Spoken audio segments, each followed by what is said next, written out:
बिस्मिल्लाहिर्रहमानिर्रहीम। Welcome to my YouTube channel. आज हमने आपको कंप्यूटर कोर्स बिल्कुल फ्री सिखाना है। इसमें एक्चुअली हम लोग जो कुछ करवाएंगे, पहले मैं आपसे वो डिस्कस करता हूँ कि इसमें हम सारे में करवाएंगे क्या क्या, और ये हमें इसकी ज़रूरत क्यों महसूस हुई ये भी मैं आपसे शेयर करता हूँ। एक तो काफ़ी लोगों की डिमांड थी कि सर हम फिज़िकली नहीं आ सकते, आप हमें कोई ऑनलाइन क्लासेस का अरेंज करें या फिर कुछ आप चैनल पे एक सीक्वेंस के साथ अपलोडिंग करें। तो उस हवाले से फिर मैंने ये स्टार्ट किया। इसमें मैं क्या क्या करवाता हूँ ये इसी लेआउट में मैं बता दूंगा। दूसरी बात है कि कुछ स्टूडेंट्स हमारे जो हमसे पढ़ के जाते हैं और बाद में उन्हें रिवीजन की ज़रूरत पड़ती है कहीं जॉब शॉप के लिए जब वो जाते हैं, तो उस वक़्त भी वो हमारे पास आते हैं रिवाइज़ करने के लिए।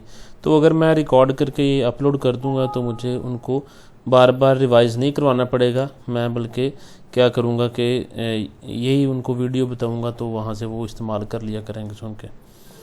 चले बढ़ते हैं, जिसमें कंप्यूटर की डेफिनेशन होगी, मेन पार्ट्स हैं, करैक्टरिस्टिक्स हैं, डिवाइसेस हैं, यूनिट्स हैं, software hardware, function of keys हैं, कीबोर्ड की कुछ बेसिक्स हैं, पीछे राइट क्लिक के फंक्शंस हैं, डेस्कटॉप बेसिक्स हैं, अकाउंट्स मेंटेन करना ये है इसमें, और उसके अलावा टाइपिंग है, विंडोज़ इंस्टॉल करना, ड्राइवर्स इंस्टॉल करना, सॉफ्टवेयर इंस्टॉल अनइंस्टॉल करना, हार्डवेयर है, और माइक्रोसॉफ्ट ऑफिस 2007 है।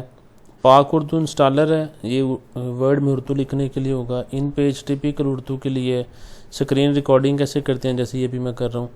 फिर इंटरनेट होगा, उसमें ईमेल और सर्फिंग, डाउनलोडिंग, अपलोडिंग, ये सारा कुछ होगा। उसके बाद फिर हम एक डिप्लोमा देते हैं स्टूडेंट्स को। डिप्लोमा किस तरह का, उसका टेम्पलेट मैंने यहाँ आपको दिखाया, ये देखिएगा नेक्स्ट पेज पे। ये इस तरह का हमारा डिप्लोमा का टेम्पलेट होता है।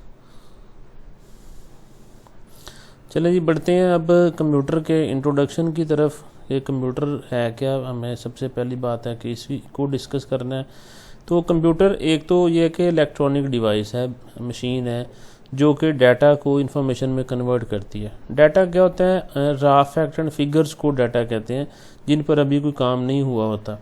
मिसाल के तौर पे यहाँ देखें, मैंने 3 सब्जेक्ट्स लिखे हैं, इंग्लिश, उर्दू, फिज़िक्स। इसमें कुछ बच्चों के मैट्रिक में अगर मार्क्स हैं तो अब ये इसको ना जमा किया, ना ज़रब किया, ना तकसीम, कुछ भी नहीं किया, ये रॉ फॉर्म में है, ये खाम शक्ल में, इसलिए इसको डाटा कहेंगे। आप कॉलेज में एडमिशन लेते हैं, वहाँ आप फॉर्म फिल करते हैं कॉलेज वाले, फिर उसके बाद उसमें कोई प्रोसेस स्टार्ट करते हैं, तो प्रोसेसिंग से पहले वो डाटा है। इसी तरह रिसेंटली जब मरदमशुमारी हुई, सेंसस हुआ, तो उसमें भी वो घर घर गए लोग, उन्होंने पूछा भी घर में कितने लोग हैं, कितने मेल हैं, कितने फीमेल हैं, कितने मैरिड हैं, कितने सिंगल हैं, या कितने एजुकेटेड हैं, कितने अनएजुकेटेड हैं, ये सारा कुछ उन्होंने आपसे लिया। This is data. फिर उसके बाद उन्होंने वो प्रोसेसिंग की, जो कुछ भी उन्होंने किया, जमा किया, उनमें से कुछ स्टैटिस्टिक्स निकाली, ये प्रोसेसिंग है। तो अब आपको डाटा समझ आ गया कि अनप्रोसेस्ड को डाटा कहते हैं। जो प्रोसेस हो जाए वो इन्फॉर्मेशन है। जैसे ये मार्क्स थे, अगर मैं इसको जमा कर दूँ तो 80, 60, 40 को मैंने प्लस किया तो ये 180 बन गया, तो 180 इन्फॉर्मेशन है। डाटा ह्यूज होता है, बहुत ज़्यादा होता है। जैसे अभी मैंने मरतबशुमारी की बात की, तो उन्होंने घर घर जाके 6 माह साल लगा के लोगों से डाटा इकट्ठा किया, लेकिन बाद में उन्होंने एक छोटा सा फिगर बताया जी 22 करोड़। वो बिल्कुल छोटा सा, इन्फॉर्मेशन छोटी होती है, डाटा बहुत ज़्यादा होता है। चलें जी, ये बात डाटा लेता है कंप्यूटर, इन्फॉर्मेशन देता है, ये आपको समझ आ गई। इस सारे अमल को कंप्यूटिंग कहते हैं या डाटा प्रोसेसिंग कहते हैं, ठीक है जी। तो ये यहाँ देखें, डाटा कंप्यूटर लेता है, प्रोसेस करता है, इन्फॉर्मेशन देता है और फ्यूचर यूज़ के लिए स्टोर भी करता है। ये सेकेंडरी फंक्शन है। ये 3 उसके प्राइमरी फंक्शंस हैं, ये स्टोरेज उसका सेकेंडरी फंक्शन है। तो हर वो डिवाइस जो ये काम करे वो कंप्यूटर कहलाती है। इसी तरह कंप्यूटर के मेन पार्ट्स भी हैं, कीबोर्ड, माउस है, सीपीयू है, सेंट्रल प्रोसेसिंग यूनिट, जिसको ब्रेन ऑफ कंप्यूटर भी कहते हैं, और मॉनिटर या एलसीडी है। मॉनिटर ज़रा अब नहीं आते, ये पहले इस्तेमाल हुआ करते थे।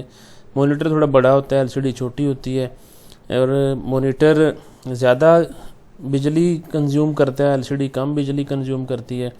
इसी तरह मोनीटर्स जो हैं वो थोड़े सस्ते हैं, LCDs थोड़ी सी महंगी हैं, ये एक इसका बेनिफिट है मोनीटर का।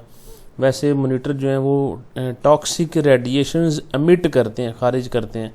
LCDs do not emit toxic radiations, ठीक है। तो यानी कि हेल्थ के हवाले से LCDs इतनी नुकसानदेह नहीं है जितने के मोनीटर्स हैं। तो ये मेन पार्ट्स हो गए। आगे इनकी डिवाइसेस की बात करते हैं कंप्यूटर की। इसी वाले से देखें, कीबोर्ड माउस था, ये इनपुट लेता है और ये जो CPU है ये प्रोसेस करता है और मॉनिटर जो है वो आउटपुट देता है। तो अगर मैं ये कहूँ कि कंप्यूटर एक ऐसी मशीन है जो इनपुट लेती है, प्रोसेस करती है और आउटपुट देती है, तो इसमें हर्ज कोई नहीं है, ठीक है। तो कंप्यूटर एक इनपुट लेके प्रोसेस करके आउटपुट देती है और फ्यूचर यूज़ के लिए स्टोर भी करती है। इस हवाले से इसको हम इनपुट और आउटपुट की सेंस में भी डिफ़ाइन कर सकते हैं।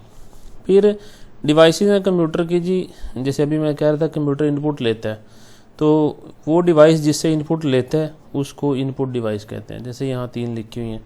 प्रोसेसिंग डिवाइस जिससे वो दिए हुए इनपुट पर प्रोसेस करता है, जैसे CPU, मदरबोर्ड वगैरह, ये प्रोसेसिंग डिवाइसेस हैं। Output printer, LCDs, monitor, speaker, these all are output devices. तो ये प्रोसेस डाटा को शो करती हैं। उसके अलावा स्टोरेज डिवाइसेस हैं। ये स्टोरेज डिवाइसेस जो आउटपुट आया होता है उसको टेम्परेरली या परमानेंटली स्टोर करती हैं।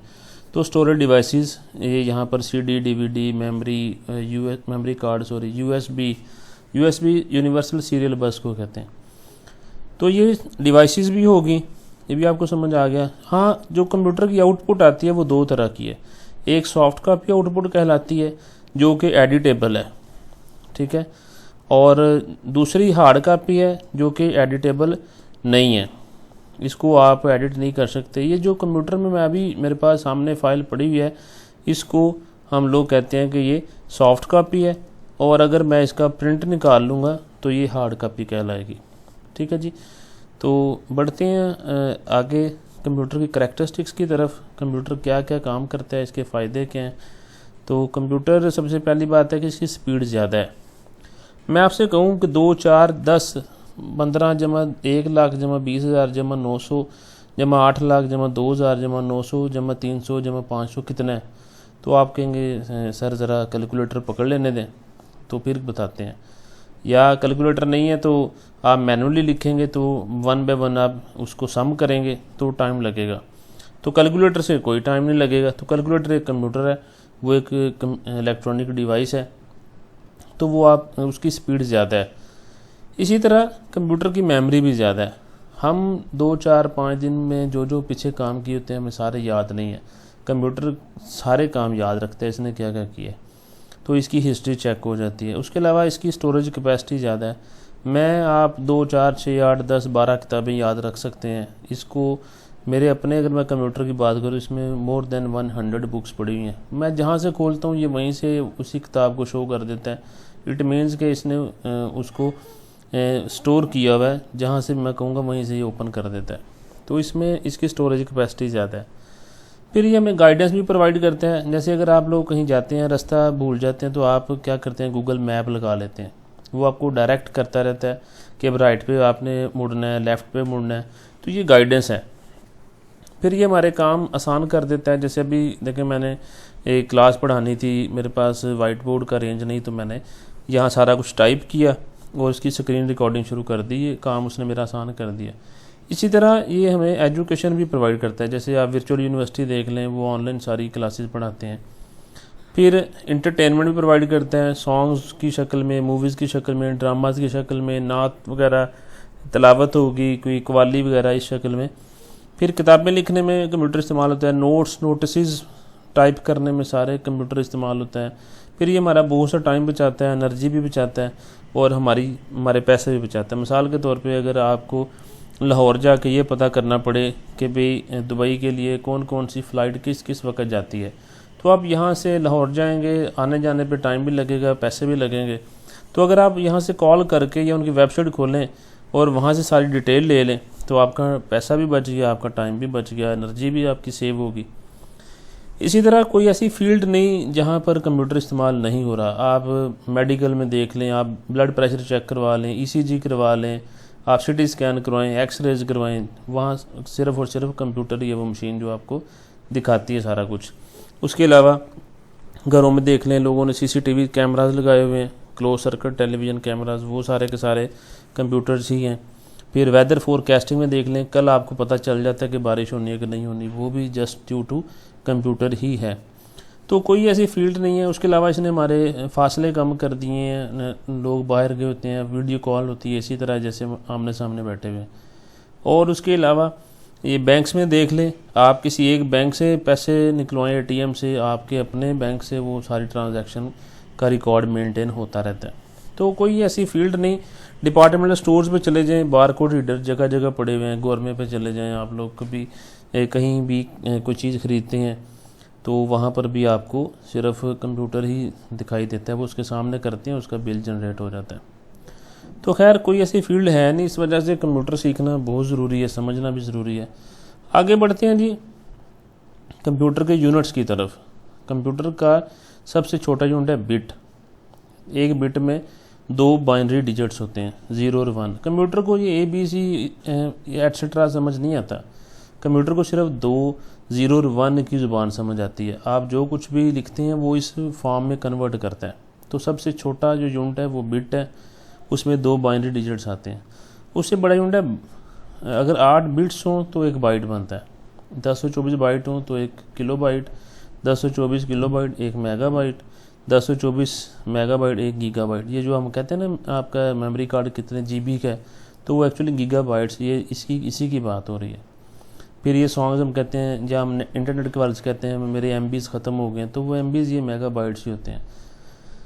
आगे 1024 गीगाबाइट्स 1 टेराबाइट के बराबर है, 1024 टेराबाइट 1 पीटाबाइट के बराबर है। इससे बड़ी भी यूनिट्स हैं, लेकिन आप लोगों का यहाँ कंसर्न नहीं है, ये यहाँ तक इसलिए मैंने यहाँ पर लिखे हुए हैं। तो यूनिट्स भी समझ आ गए, कंप्यूटर में ये सारी टर्मिनोलॉजी यूज़ होती हैं। आगे बढ़ते हैं जी, सॉफ्टवेयर और हार्डवेयर क्या होता है। सॉफ्टवेयर इनटेंजिबल पार्ट्स हैं जिनको आप छू नहीं सकते, जबकि हार्डवेयर टेंजिबल या फिजिकल पार्ट्स हैं जिनको छू सकते हैं। सॉफ्टवेयर का दूसरा नाम प्रोग्राम भी है। ये वो इंस्ट्रक्शंस हैं जो हम कंप्यूटर को किसी प्रॉब्लम को सॉल्व करने के लिए देते हैं। मसलन MS ऑफिस है, InPage है, टाइपिंग मास्टर है, ये सारे के सारे क्या हैं, हमारे सॉफ्टवेयर्स हैं। इसके अलावा हार्डवेयर की बात करें तो वो फिज़िकल पार्ट्स जैसे कि CPU है, माउस है, कीबोर्ड है, ये सारे हार्डवेयर्स कहलाते हैं। सॉफ्टवेयर्स की 2 इकसाम हैं, 2 टाइप्स हैं, एप्लीकेशन सॉफ्टवेयर और सिस्टम सॉफ्टवेयर। एप्लीकेशन वो सॉफ्टवेयर जिसके बगैर गुजारा हो सकता है, ये कहीं स्पेसिफिक कंडीशंस में अप्लाई होता है, सेटिंग्स स्पेसिफिक सेटिंग्स में कह लें। सिस्टम सॉफ्टवेयर जिसके बगैर गुजारा नहीं हो सकता, जैसे विंडोज़ हैं, लफ्ज़ विंडोज़ होता है, डिवाइस ड्राइवर्स हैं, इनके बगैर अच्छी तरह सिस्टम नहीं चल सकता। तो एप्लीकेशन सॉफ्टवेयर की फर्दर 2 टाइप्स हैं, कस्टमाइज्ड और पैकेज। कस्टमाइज्ड वो सॉफ्टवेयर जिन्हें यूज़र ने अपनी रिक्वायरमेंट के मुताबिक ढाला हुआ है। मसलन अगर मैं एकेडमी का सॉफ्टवेयर बनवा लूँ तो मैं उसमें अपनी चीज़ें रखवा लूँगा अपनी मर्ज़ी की, तो वो सारी मैं कस्टमाइज़ करवा लूँगा। पंजाब यूनिवर्सिटी का सॉफ्टवेयर है, गवर्नमेंट का सॉफ्टवेयर है, तो इसकी करैक्टरिस्टिक्स ये भी हैं कि ये मार्केट में रेडली अवेलेबल नहीं होता, फिर ये कॉस्टली है, नॉट फॉर जनरल पब्लिक है, अवामुन नास के लिए ये नहीं है। इसके बरक्स पैकेज सॉफ्टवेयर की बात करें तो ये मार्केट में रेडली अवेलेबल है, सस्ता भी है, आप बाज़ार से जाके उसे कहें MS ऑफिस की CD दे दें, वो आपको दे देगा। और ये फॉर जनरल पब्लिक है, कोई भी जाके ख़रीद सकता है, इसके लिए कोई लिमिट नहीं है किसी शख्स की। अच्छा जी, सॉफ्टवेयर हार्डवेयर भी हो गया। उसके बाद देखें कीबोर्ड की बात करते हैं। कीबोर्ड नॉर्मली कीबोर्ड में 100 से ज़ायद कीज़ होती हैं। इन कीज़ को ये एक्चुअली बटनों को कीज़ कहा जाता है। तो कीबोर्ड एक ऐसा बोर्ड जिस पे कीज़ हैं, 100+ कीज़ हैं, और नॉर्मली कीबोर्ड को क्वर्टी कीबोर्ड कहते हैं। क्वर्टी से क्या मुराद है कि इसके जो पहले 6 बटन है ना, वो QWERTY से स्टार्ट होते हैं, ठीक है जी। तो इस वजह से इसको नॉर्मली क्वर्टी कीबोर्ड कहा जाता है। ये यहाँ नीचे मैंने बनाया भी हुआ है। ये देखें तो QWERTY कीबोर्ड। खैर इसके कीबोर्ड के हिस्सों की बात करते हैं। कीबोर्ड के मेन 4 हिस्से हैं। एक ये पहले फंक्शन कीज़ होती हैं F1 से लेके F12 तक, ये ऊपर 12 कीज़ हैं। इसके साथ एक एस्केप का टॉप लेफ़्ट कॉर्नर पे बटन है, उसके साथ ये 12 बटन है, इसे फंक्शन कीज़ कहते हैं। इनके बिल्कुल नीचे ये सारे का सारा हिस्सा ये मेन कीबोर्ड कहलाता है। उसके बाद ये जो सारे का सारा हिस्सा साथ है ये एडिशनल कीज़ कहलाती हैं, ठीक है जी। उसके बाद ये नंबर कीज़ हैं या न्यूमेरिक कीज़ हैं। इनके ऊपर 3 लाइट्स होती हैं। ये लाइट्स किस किस चीज़ की हैं? पहली लाइट है कि नम लॉक अगर ऑन होगा तो ये पहली लाइट ऑन हो जाएगी और ये नंबर कीज़ काम करेंगी 1 2 3 4 5 6 7 8 9। दूसरी की है कैप्स लॉक की। अगर कैप्स लॉक ऑन करेंगे बड़ी ABC लिखी जाएगी, अगर कैप्स लॉक ऑफ करेंगे तो छोटी ABC लिखी जाएगी। तीसरी स्क्रॉल लॉक है। स्क्रॉल लॉक ये आगे चल के मैं आपको समझाऊंगा इसका क्या फंक्शन है, ठीक है जी। इसके बाद इसमें ना ये एरो कीज़ भी हैं 4 एरो कीज़ हैं। उसके बाद ये बड़ा स्पेस का बटन है जिसके ऊपर कुछ भी नहीं लिखा हुआ, ठीक है जी। और उसके अलावा ये यहाँ पर ऊपर स्केप का, एंटर का और ये कुछ बटन है। इसके ऊपर ना कुछ ऐसे भी बटन हैं जिनके ऊपर दो चीज़ें एंटर हैं। ये जो 2 ऊपर इनके लिखे हुए हैं ये नीचे वाला तो ऑटोमेटिकली आ जाएगा। मसलन जैसे देखें ये 1 2 3 4 5 6 7 8 9 है, ये तो वैसे नॉर्मली लिखने से आएंगे, लेकिन अगर हम शिफ्ट के साथ दबाएंगे तो इनके ऊपर वाला जो फंक्शन है वो आएगा। ऐसी कीज़ जिनके ऊपर 2 फंक्शंस हों उन्हें स्पेशल कीज़ कहते हैं, ठीक है जी। तो अब आगे बढ़ते हैं। कीबोर्ड के बाद कुछ बटनों के फंक्शंस डिस्कस करते हैं। सबसे पहले एंटर का बटन। एंटर क्या करता है कि जब आप अपने कर्सर को एंटर प्रेस करते हैं तो ये अगली लाइन के स्टार्ट में आ जाता है। जैसे सपोज देखें ना, मैं यहाँ पर हूँ, मैं एंटर प्रेस करूँगा, ये मुझे अगली लाइन के स्टार्ट में ले आएगा, ठीक है जी। उसके बाद कैप्स लॉक है। कैप्स लॉक अगर आप ऑन करेंगे बड़ी ABC लिखी जाएगी, जैसे यहाँ मैंने लिखा हुआ है। अगर ऑफ करेंगे तो छोटी ABC लिखी जाएगी। उसके बाद नम लॉक ऑन होगा तो नंबर कीज़ काम करेंगी, अगर ये ऑफ होगा तो नंबर कीज़ काम नहीं करेंगी। इसी तरह बैक स्पेस है कि लेफ़्ट कर्सर के लेफ़्ट से अगर एक करैक्टर आपको डिलीट करना है तो आप बैक स्पेस का बटन दबाते हैं। देखिए मैं यहाँ बैक स्पेस करता हूँ, ये मुझे डिलीट करता जा रहा है। इसी तरह अगर आप राइट से डिलीट करना चाह रहे हैं तो फिर डिलीट का बटन है। देखिए मैं यहाँ जाके राइट का बटन यहाँ से मैं डिलीट का बटन दबाऊँगा तो देखिए एक चीज़ मुझे यहाँ से डिलीट करता जा रहा है। अच्छा, यहाँ 2 चीज़ें मैं और बताता हूँ। अगर आपने पूरा लफ्ज़ डिलीट करना है, अगर तो लेफ़्ट से डिलीट करना है तो फिर आपको कंट्रोल के साथ बैक स्पेस, देखिए मैं कंट्रोल के साथ बैक स्पेस दबाता हूँ, ये एक पूरा लफ्ज़ डिलीट करता जा रहा है।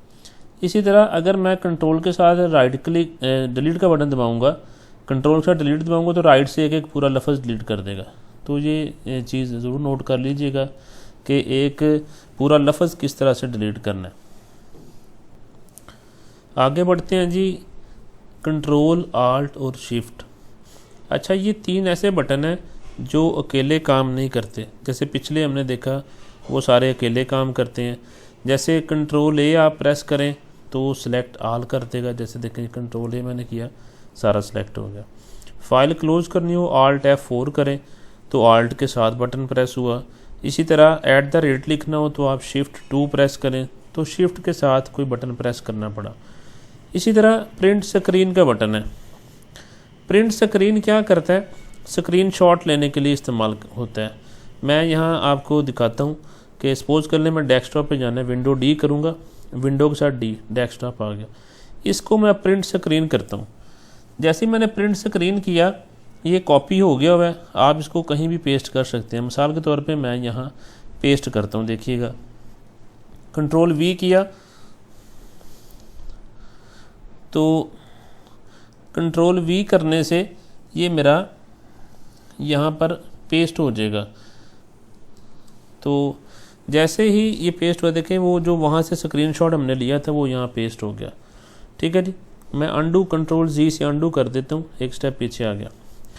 अगला है जी स्पेस बार, ये करैक्टर्स में स्पेस देने के लिए सबसे बड़ा बटन जिसपे कुछ नहीं लिखा हुआ, देखें ये स्पेस। अगर स्पेस ज़्यादा देनी हो तो आप टैब का बटन प्रेस करते हैं, तो टैब से यहाँ देखें मैं टैब देता हूँ, ज़्यादा स्पेस दे रहा है। आगे जी एस्केप, किसी कमांड को टर्मिनेट करना हो, चल रही है तो एस्केप दबाएं, बाहर निकल आते हैं। एरो कीज़ हैं, कर्सर की मूवमेंट को कंट्रोल करती हैं। तो ये तो बातें होगी कुछ थ्योरेटिकली। तो अब आगे बढ़ते हैं कि डेस्कटॉप की बेसिक्स क्या हैं।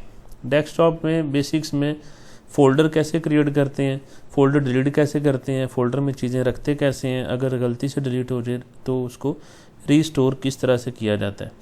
तो पहले फ़ोल्डर क्रिएट करना, देखें जहाँ भी करना है वहाँ राइट क्लिक करें, राइट क्लिक करेंगे, यहाँ न्यू का बटन है, न्यू पे आ जाए, ये देखें फ़ोल्डर का बटन है, आप फ़ोल्डर पे क्लिक करें, फ़ोल्डर बन गया। सपोज़ करें मैंने इसका नाम रखा नोट्स।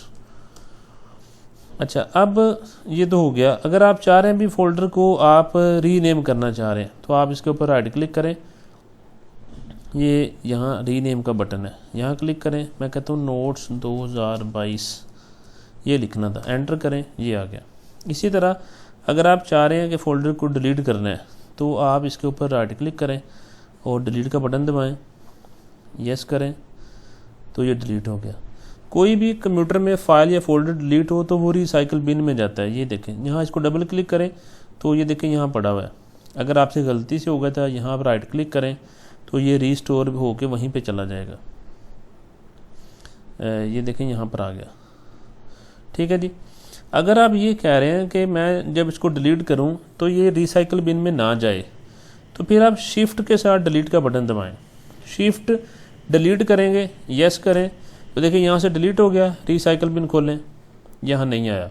तो आपकी कोई पर्सनल चीज़ हो तो बार बार रिसाइकल बिन को खाली करने के बजाय आप यहाँ से डायरेक्ट भी उसको डिलीट कर सकते हैं।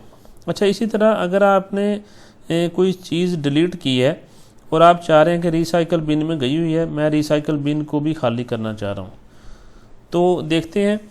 अब रिसाइकल बिन को ज़रा खोलें, देखें इसमें अभी मैंने डिलीट किया न्यू फोल्डर का, ये पड़ा हुआ है, मैं चाह रहा हूँ ये खाली हो जाए। तो राइट क्लिक करें रिसाइकल बिन के ऊपर, एम्प्टी रिसाइकल बिन करें, यस करें, ये यहाँ से आपका रिसाइकल बिन खाली कर देगा।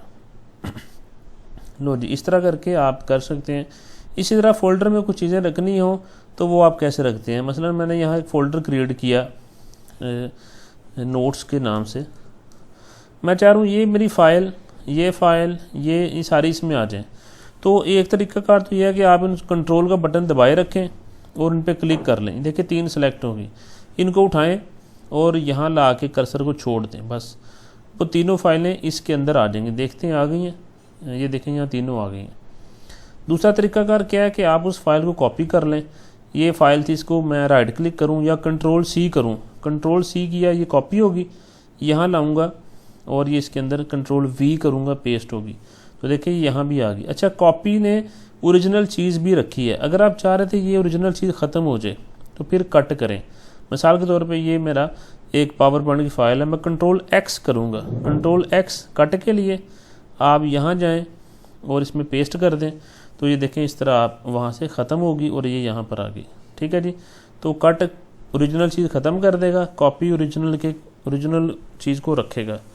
तो आपका ये भी हो गया। आगे बढ़ते हैं, राइट क्लिक बटन क्या काम करता है माउस का। आप राइट क्लिक करें, देखिए सबसे पहली बात है व्यू में large icons, small icon, medium icon. मैं ज़रा लार्ज करके समझाता हूँ। ये देखिए लार्ज हो गए। अब इनको मैं ज़रा यहाँ से व्यू में जाके मीडियम कर देता हूँ, जो कि पहले भी थे। अच्छा, ये व्यू समझ आ गया। इसके साथ ना कुछ नीचे डेस्कटॉप आइकॉन्स शो करे, गैजेट्स शो करे, ये चीज़ें अभी मैं आपको बाद में करवाता हूँ, ये आगे चल के आएंगी। ये देखिए मैंने गैजेट जब क्लिक किया है तो मेरा यहाँ पर एक क्लॉक आ गया, जो कि गैजेट ये लगती कहाँ से है, ये देखें ये नीचे गैजेट का ऑप्शन है, यहाँ क्लिक करें तो यहाँ से अब गैजेट, मैं कहता हूँ कैलेंडर लग जाए, डबल क्लिक करें ये लग जाएगा। ठीक है जी, ये देखें यहाँ कैलेंडर आ गया। तो ये गैजेट्स ख़त्म करनी हो राइट क्लिक करके व्यू में आके गैजेट ख़त्म कर दें। अच्छा, शो डेस्कटॉप आइकॉन्स, ये सारे यहाँ डेस्कटॉप आइकॉन शो हो रहे हैं। अगर मैं इसको ख़त्म कर दूंगा, देखें यहाँ कुछ भी शो नहीं होगा। तो आप ये व्यू में जाके ये चीज़ें कर सकते हैं। उसके बाद नेक्स्ट है सॉर्ट बाय नेम है, साइज़ है, आइटम टाइप है। मैं बाय देखें यहाँ आइटम टाइप करूँगा। अभी देखें यहाँ बाबा, मेरे बाबा, ये एक पहली फ़ाइल यहाँ पड़ी है कोने में। मैं ज़रा बाय नेम करता हूँ सॉर्ट। जैसे किया देखें यहाँ राइट पे कंप्यूटर आ गई, तो ये नेम के हिसाब से उसने तरतीब में लिख दी, तो सॉर्टिंग भी समझ आ गई। आगे रिफ़्रेश है, आप F5 प्रेस करते जाएं, या रिफ़्रेश करना हो तो यहाँ से भी रिफ़्रेश कर सकते हैं। उसके बाद ये पेस्ट, वही अगर कॉपी कोई चीज़ की हो तो पेस्ट करनी हो। फिर नीचे यहाँ पर गैजेट्स मैंने समझा दिया आपको। स्क्रीन रेजोल्यूशन अगर आपने रखनी है, आप यहाँ से जाके ये देखें लैंडस्केप बजाय मैं पोर्ट्रेट करके समझाता हूँ। पोर्ट्रेट करेंगे तो ये चौड़ा हो जाएगा, आप अप्लाई करें, वो देखें ये यहाँ आपका उल्टा हो गया। तो अगर ये चेंजेस रखनी है तो कीप चेंजेस कर दें, वरना रिवर्ट कर दें। मैं रिवर्ट कर देता हूँ कि मैंने ये नहीं रखनी, मैंने कैंसिल कर दिया। उसके बाद अगला ऑप्शन है पर्सनलाइज का। यहाँ जाएं, यहाँ से देखें डेस्कटॉप आइकॉन्स। यहाँ डेस्कटॉप आइकॉन्स में ये देखें सारे हैं। अगर आप चेक लगा देंगे तो ये यहाँ शो करेगा, कंट्रोल पैनल भी शो करेगा, कंप्यूटर भी। तो मैंने अप्लाई करके ओके करना है। तो अब मेरा वो यहाँ पर माई कंप्यूटर भी शो करेगा और कंट्रोल पैनल। देखिए ये माई कंप्यूटर आ गया और ये कंट्रोल पैनल आ गया। इसी तरह पर्सनलाइज में कुछ माउस प्रॉपर्टीज़ भी हैं, माउस पॉइंटर की प्रॉपर्टीज़ हैं। आप यहाँ जाएं तो देखें ये माउस का जो निशान है वो किस तरह का होगा, आप यहाँ से सिलेक्ट कर सकते हैं। उसके अलावा पॉइंटर की कुछ स्पीड अगर यहाँ से बढ़ानी हो तो आप यहाँ से कम ज़्यादा कर सकते हैं। और इसके अलावा इस तरह करके अगर माउस आपका साथ ट्रेल शो करे तो यहाँ चेक लगा दें तो ट्रेल भी शो करेगा। ठीक है जी। तो ये यहाँ बटनों के हिसाब से है कि लेफ़्ट क्लिक और राइट क्लिक क्या क्या काम करे। ये प्राइमरी सेकेंडरी बटन जिनके आपका जो लेफ़्ट क्लिक है वो डबल क्लिक करने से ओपन करता है ना, तो अगर आप इसको चेंज करना चाह रहे हैं तो फिर आप यहाँ से चेक लगा के देखिए, आप इसकी मूवमेंट आपको नज़र आ रही होगी। अभी वो लेफ़्ट राइट क्लिक बन गया, तो इसको दोबारा मैं क्लिक करूँगा तो ये मैंने यहाँ से ख़त्म कर दिया। ठीक है जी। तो मैं यहाँ से ये माउस की ऑप्शंस भी आपकी हो गई हैं। उसके बाद है नेक्स्ट कि हम अकाउंट मेंटेन किस तरह करते हैं, अकाउंट बनाते किस तरह से हैं, अकाउंट आप पासवर्ड कैसे लगाते हैं। ठीक है, वो सारी चीज़ें हैं। मैं यहाँ से जाके स्टार्ट बटन में जाता हूँ तो ये मेरा रन ओपन हो गया। यहाँ आप कंट्रोल लिख लें, एंटर करें तो आपके पास कंट्रोल पैनल आ गया। ये नहीं करना तो देखें यहाँ डेस्कटॉप पे भी रखा हुआ था, यहाँ से भी आप कर सकते हैं। अदरवाइज़ आप स्टार्ट बटन में जाएं, ये कंट्रोल पैनल है, यहाँ से जाएं, ये यूज़र अकाउंट्स हैं, यहाँ जाएं तो फिर यूज़र अकाउंट्स पे आएँ तो यहाँ से देखें मैनेज अनदर अकाउंट लिखा हुआ है, यहाँ क्लिक करें तो यहाँ से आप नया अकाउंट बना सकते हैं। मैं यहाँ से देखें यहाँ लिखा हुआ क्रिएट न्यू अकाउंट, यहाँ गया, इस पर क्लिक करके इसका नाम रखा मैंने, सपोज करने मैंने रख दिया एलीट एकेडमी। मैं क्रिएट अकाउंट करूँगा। इससे पहले दो ऑप्शन है, स्टैंडर्ड यूज़र है कि एडमिन। आपने हमेशा एडमिन करना है। एडमिनिस्ट्रेटर किया, क्रिएट अकाउंट किया, अब मेरा अकाउंट यहाँ पर देखें ये एलीट एकेडमी क्रिएट हो गया। इसी तरह अगर अकाउंट को पासवर्ड लगाना, नेम बदलना, पिक्चर बदलना तो वो करना है तो फिर भी आपको कंट्रोल पैनल में जाना पड़ना है। आप विंडो आर करें, रन ओपन हो जाता है, रन में कंट्रोल लिख लें फिर भी कंट्रोल आ गया। यूज़र अकाउंट्स में आए, फिर यूज़र अकाउंट्स में आए, उसके बाद जो आप अनदर अकाउंट पे जब गए हैं यहाँ से वो अकाउंट सेलेक्ट करें जिस पे आपने काम करना है। मैं एलीट एकेडमी वाला करना चाह रहा हूँ। तो देखें ये सबसे पहली बात चेंज अकाउंट नेम, मैं इसका नाम रखता हूँ एलीट एकेडमी हाफिज़ाबाद लिख देता हूँ HFD। तो चेंज नेम करूँगा, अब इसका नाम चेंज हो जाएगा। इसी तरह इसका पासवर्ड क्रिएट करना है आपने। क्रिएट पे गए, मैंने सपोज करने इसका 1 2 3 लिखा तो 1 2 3, फिर मैंने कन्फर्म कर दिया 1 2 3। हिंट लगाना चाहें लगा सकते हैं। क्रिएट पासवर्ड किया, अब इसका पासवर्ड देखें प्रोटेक्टेड आ गया। फिर रिमूव करना हो पासवर्ड, आप यहाँ जाएँ, वो आपसे पासवर्ड डिमांड करेगा तो आप मैं रिमूव पासवर्ड कर देता हूँ। तो रिमूव किया, अब मेरा यहाँ देखें रिमूव हो गया। फिर उसके बाद इसकी पिक्चर चेंज करनी हो, पिक्चर चेंज कर सकते हैं, अकाउंट की टाइप जो भी मैंने स्टैंडर्ड और एडमिन बताए वो कर सकते हैं। डिलीट करना हो, मैं डिलीट द अकाउंट करता हूँ, ओके करूँगा तो डिलीट फाइल्स कर दूँ तो मेरा ये अकाउंट यहाँ से डिलीट हो जाएगा। ठीक है जी। तो अब यहाँ देखें 2 अकाउंट रह गए, वो डिलीट हो गया। ये बातें आपको समझ आ गई, अकाउंट किस तरह से बनाते हैं। अगला हमारा उस लिस्ट में बात है कि सॉफ्टवेयर अनइंस्टॉल और इंस्टॉल कैसे करते हैं। आपने जाना कंट्रोल पैनल में ही है, कंट्रोल पैनल में गए, यहाँ से प्रोग्राम में आ गए, प्रोग्राम एंड फीचर्स में आए। ये वो सारे सॉफ्टवेयर हैं जिनको आप अनइंस्टॉल करने लगे हैं। मैं पहले अनइंस्टॉल समझाऊंगा। मिसाल के तौर पे मैं चाह रहा हूँ मेरा यहाँ से एक ये बैंडी कैम है, ये मैं चाह रहा हूँ कि अनइंस्टॉल हो जाए। इस पर गया, ये ऊपर इसको क्लिक किया, ये ऊपर अनइंस्टॉल लिखा हुआ है, यहाँ गया, इसको जाके मैंने अनइंस्टॉल करना है तो ये देखें यहाँ से मेरा अनइंस्टॉल हो चुका है। तो अब देखें यहाँ बैंडी कैम नहीं आ रहा। ठीक है जी। तो किसी सॉफ्टवेयर को इंस्टॉल करना हो उसके लिए सिर्फ और सिर्फ आपको सेटअप चाहिए।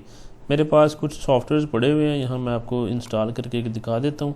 ये सॉफ्टवेयर्स हैं, इनमें से सपोज कर लें कि मैंने एक सॉफ्टवेयर इंस्टॉल करना है, लेट्स से कि मैं यहाँ से फायरफॉक्स इंस्टॉलर या ये इन पेज है, मैं ये करना चाह रहा हूँ। मैंने इसको डबल क्लिक करना है, सिर्फ और सिर्फ यस करना है और बस आप लोग को सेटअप चलाना पड़ता है। डबल क्लिक करेंगे आप, यस यस करते जाएंगे तो वो आपको नेक्स्ट इंस्टॉल आपने करना है। तो सॉफ्टवेयर आपका कोई भी हो, तरीका उसका यही है, कोई भी सॉफ्टवेयर इंस्टॉल करने का उसका तरीका यही है। तो ये हमारा मैंने फिनिश किया, तो अब मेरा देखें यहाँ पर इन पेज इंस्टॉल हो गया। तो ये सारा हमारा थ्योरेटिकल काम था। ये इंटरनेट पूछना चाह रहा है कुछ भी तो वो कमेंट कर सकता है। बाकी आप हमारे चैनल को सब्सक्राइब करें, वीडियो को ज़्यादा से ज़्यादा शेयर करें, इससे हमें मोटिवेशन मिलती है। और अपने जो पॉजिटिव कमेंट्स हैं या कोई नेगेटिव भी है तो वो ज़रूर करें, हम उसको भी अप्रिशिएट करेंगे। तो इसमें अगर कुछ समझना चाह रहे हैं कुछ आप बात, तो वो हमें ज़रूर आप कांटेक्ट करें, नीचे कमेंट करेंगे तो हम तक पहुंच जाएगा। तो मैं समझता हूँ अब ये हमारा इंट्रोडक्शन का पहला लेक्चर था। इसके बाद मैं आपको माइक्रोसॉफ्ट ऑफिस में होम की टैब, फिर इंसर्ट की, फिर पेज लेआउट की, फिर रेफरेंसेस, मेलिंग, रिव्यू और व्यू हम करेंगे। उसके बाद पावर पॉइंट करेंगे, वर्ड में उर्दू लिखना भी सीखेंगे, फिर आगे एक्सेल करेंगे। ठीक है जी। इंटरनेट भी करेंगे। सारी चीज़ें सीक्वेंस के साथ चलेंगी। अभी ये पहला लेक्चर था, उम्मीद है आपको यहाँ से अच्छी तरह समझ आ गया होगा। किसी को कोई बात नहीं समझ आई तो वो पूछ सकता है। Thank you so much.